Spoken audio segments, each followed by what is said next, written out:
பாலக்கீரை வாங்கினீங்கன்னா இது போல் கடையில் செஞ்சு கொடுங்க. குழந்தைங்கள்லேருந்து பெரியவங்க வரைக்கும் கேட்டு வாங்கி விரும்பி சாப்பிடுவாங்க. இதில் அதிகமான அளவுக்கு சத்துக்கள் இருக்குது. இதை சோறுக்கு மட்டும் இல்லாமல் இட்லி, தோசை, சப்பாத்தினி எல்லாத்துக்கூடையுமே வச்சு சாப்பிடலாம். எப்படி செய்கிறதுன்னு பார்க்குறதுக்கு முன்னாடி இப்போ தான் நம்மளோட தக்ஷி கிச்சனை ஃபஸ்ட் டைம் பார்க்குறீங்கன்னா சப்ஸ்கிரைப் பண்ணிக்கோங்க. ஃபஸ்ட்டு இந்த கீரை கடையில் செய்கிறதுக்கு ஒரு குக்கரில் 1 கப் அளவுக்கு துவரம்பருப்பு அளந்து சேர்த்துக்கோங்க. இந்த 1 கப்பு துவரம்பருப்பும் 200 கிராம் இருக்கும். இப்போ இதோட கொஞ்சம் தாராளமாக தண்ணி சேர்த்துருங்க. சேர்த்துட்டு லைட்டாக இதை கலந்து விட்டுட்டு ஒரு 15லேருந்து 30 நிமிஷத்துக்கு இதை ஊற விட்டுக்கோங்க. எப்போ நீங்கள் பருப்பில் குழம்பு செஞ்சாலும் என்ன சமையல் செஞ்சாலும் கொஞ்சம் நேரம் ஊற வச்சு செய்யுங்க. அப்போ தான் அதில் இருக்கிற அழுக்கு எல்லாமே போகும். இப்போ இது ஊறக்கூடிய நேரத்திலே நம்ம கீரையை நல்லா சுத்தமாக கழுவிட்டு வந்துடலாம். நான் இந்த கீரை கடையில் செய்கிறதுக்கு 1 கட்டு பாலக்கீரை வாங்கியிருக்கேன். இதை வந்து பாலக்கீரையில் மட்டும்தான் செய்யணும்னு இல்லை, எந்த கீரையில் வேணாலும் செய்யலாம். ஃபஸ்ட்டு இந்த கீரையில் இருக்கிற ஐயமான இலைகள் எல்லாத்தையுமே வெளியில் எடுத்துருங்க. இப்போது ஒரு பெரிய விரிஞ்ச பாத்திரத்தில் கொஞ்சமாக தண்ணி எடுத்துட்டு அதில் கொஞ்சமாக கல்லுப்பு சேர்த்துக்கோங்க. கூடவே கொஞ்சமாக மஞ்சள் பொடியும் சேர்த்துடுங்க. சேர்த்துட்டு இந்த கல்லுப்பை நல்லா கரைய விட்டுடுங்க. கை வச்சு இந்த மாதிரி நல்லா கரைச்சி விட்டுக்கோங்க. தண்ணி கொஞ்சம் கை பொறுக்கிற சூட்டுக்கு இருக்கிற மாதிரி தண்ணி எடுத்துக்கோங்க. ரொம்ப சூடாக இருக்கக்கூடாது. இப்போது பாலக்கீரையில் இருக்கிற தண்டோடையே நம்ம சமைச்சு சாப்பிடலாம். ஆனால் கொஞ்சம் வேறு மாதிரி இருந்துச்சுன்னா அந்த தண்டை மட்டும் கட் பண்ணி வெளியில் எடுத்துருங்க. எடுத்துட்டு இந்த மஞ்சள் கலந்த தண்ணி இருக்குல்ல, அந்த தண்ணியில் இந்த கீரை எல்லாத்தையுமே போட்டு நல்லா சுத்தமாக அலசி கழுவிடுங்க. இந்த மாதிரி நம்ம மஞ்சள் தண்ணியில் இதை கழுவும் போது அதில் இருக்கிற பூச்சி, புழு, மண் எல்லாமே சுத்தமாக போயிடும். அதே நேரத்தில் கீரையை வந்து வளர்க்கும் போது கொஞ்சம் ரசாயன உரம்லாம் தெளித்து தான் வளர்ப்பாங்க. அந்த ரசாயனத்தோட எஃபெக்ட்டுமே குறைஞ்சிடும். இந்த மாதிரி கொஞ்சம் கொஞ்சமாக எடுத்து நல்லா சுத்தமாக க்ளீன் பண்ணிவிட்டு இது போல் நல்ல பொடியாக முடிஞ்ச வரைக்கும் நல்ல பொடியாகவே கட் பண்ணி ஒரு பக்கமாக வச்சுக்கோங்க. இப்போது ஒரு 1/4 மணி நேரத்துக்கு மேலெலாம் ஆச்சு.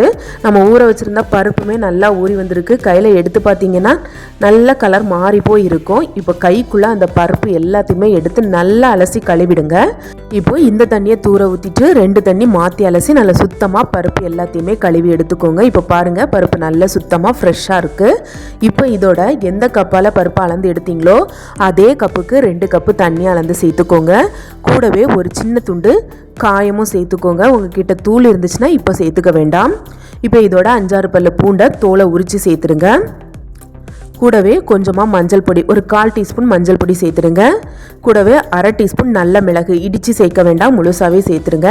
சேர்த்துட்டு அடுப்பில் வச்சு கொதிக்க வைங்க. கொதிக்கும் போது மேலே இந்த மாதிரி நுரையாக வரும்ல, இந்த நுரை எல்லாத்தையுமே வெளியில் எடுத்துருங்க. இந்த நுரை எல்லாத்தையுமே நம்ம வெளியில் எடுத்துட்டோன்னா பருப்பு சாப்பிடும்போது நிறைய பேருக்கு கேஸ்ட்ரிக் ப்ராப்ளம் இருக்கும்ல, அந்த கேஸ்ட்ரிக் ப்ராப்ளம் இருக்காது.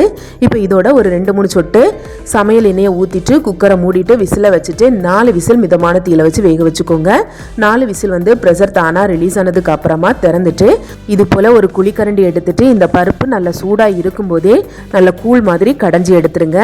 இப்போ இதோட 1 கப் அளவுக்கு தண்ணி சேர்த்துருங்க. இப்போ இது இருக்கட்டும். இனி நம்ம கீரை கடையில் செய்ய ஆரம்பிச்சிடலாம். அதுக்கு அடுப்பில் ஒரு கடாய் எடுத்து கடாயை நல்லா சூடு பண்ணிக்கோங்க. இப்போது 2 ஸ்பூன் தேங்காய் எண்ணெய் சேர்த்துக்கோங்க. எண்ணெய் நல்லா சூடானதும் 1/2 டீஸ்பூன் கடுகு, 1/2 டீஸ்பூன் உளுந்தம்பருப்பு சேர்த்துருங்க. சேர்த்துட்டு நல்லா பொரிச்சிடுங்க. இது பொரிஞ்சதும் 2-3 வத்தலை பிச்சு சேர்த்துருங்க. இப்போ ஒரு பல்லாரியை இது மாதிரி நீல வாக்கில் நறுக்கி சேர்த்துருங்க. சேர்த்துட்டு இந்த பல்லாரியை பாதிக்கு பாதி நல்லா வதக்கி எடுத்துருங்க. இப்போ பாருங்கள், பல்லாரி நல்லா நிறமாறி வந்திருக்கு. இந்த பக்கம் வந்ததுக்கு அப்புறமா இதோட 10 போல் சின்ன உள்ளியை தோலை உரிச்சிட்டு அதையும் கட் பண்ணி சேர்த்துருங்க. இப்போ இதை நல்லா வதக்கிக்கோங்க. இப்போ பாருங்கள், கொஞ்ச நேரத்துலேயே அந்த நல்ல நிறம் மாறி வந்திருக்கு பாருங்கள். இந்த மாதிரி பக்குவத்துக்கு நல்லா வதக்கி எடுத்துக்கணும். இப்போ இதோட காரத்துக்காக 2-3 பச்சை மிளகாயை நறுக்கி சேர்த்துருங்க. கூடவே 2 கொத்து கருவேப்பிலையும் சேர்த்துருங்க. நல்ல பழுத்த தக்காளியில் ஒரு 3 தக்காளியை இந்த மாதிரி பொடியாக கட் பண்ணி சேர்த்துருங்க. கூடவே இந்த தக்காளி சீக்கிரமாக வதங்குறதுக்காக கொஞ்சமாக உப்பும் சேர்த்துட்டு தக்காளியை நல்லா வதக்கிடுங்க. தக்காளி நல்லா சாஃப்ட் ஆகிட்டு கொஞ்சம் தொக்கு பதம் வர வரைக்கும் வதக்கிக்கணும். அப்போ தான் இந்த கடையில் வந்து சாப்பிட்றதுக்கு ரொம்ப ருசியாக இருக்கும். இப்போ தக்காளி நல்லா வதங்கினதுக்கு அப்புறமா நம்ம கட் பண்ணி வச்சுருக்கோம்ல கீரை, அதை இப்போ சேர்த்துருங்க. கீரையை வந்து கட் பண்ணதுக்கு அப்புறமா கழுவக்கூடாது, கட் பண்ணதுக்கு முன்னாடியே நம்ம கழுவிடணும். அப்போ தான் அதில் இருக்கிற சத்து வந்து வேஸ்ட் ஆகாமல் இருக்கும்.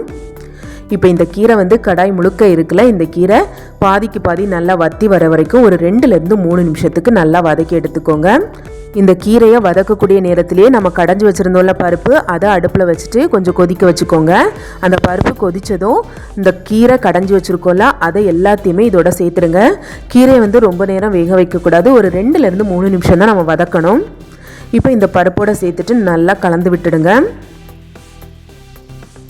இதை நல்லா கலந்து விட்டதுக்கு அப்புறமா இந்த கீரை கடையலுக்கு தேவையான அளவுக்கு உப்பு சேர்த்துக்கோங்க. இப்போ இதை கலந்து விட்டுடுங்க. கலந்து விட்டுட்டு ஒரு 2லேருந்து 3 நிமிஷத்துக்கு மறுபடியும் இதை வேக வச்சுக்கோங்க. அதுக்கு மேலே வேக வைக்க வேண்டாம். மொத்தத்தில் 5லேருந்து 6 நிமிஷம் நம்ம இந்த கீரையை வேக வச்சுக்கிட்டா போதும். இப்போ தண்ணியோட அளவும் போதுமானு பார்த்துக்கோங்க. தண்ணி பத்தலைன்னா எக்ஸ்ட்ராவாக சேர்த்துக்கோங்க. இப்போ பாருங்கள், கரெக்டாக ஒரு 3 நிமிஷம் வெந்துடுச்சு. இப்போ அடுப்பை ஆஃப் பண்ணிவிட்டு குக்கரை கீழே இறக்கி வச்சுட்டு கடையில் வச்சு நல்லா கடைஞ்சிடுங்க. நம்ம ஏற்கனவே கீரையை நல்ல தூளாக தான் கட் பண்ணி சேர்த்துருக்கோம். அதனால் ரொம்ப கடையணும்லாம் தேவையில்லை. கொஞ்சம் லைட்டாக ஓரளவுக்கு நீங்கள் கடைஞ்சி எடுத்தாலே போதும்.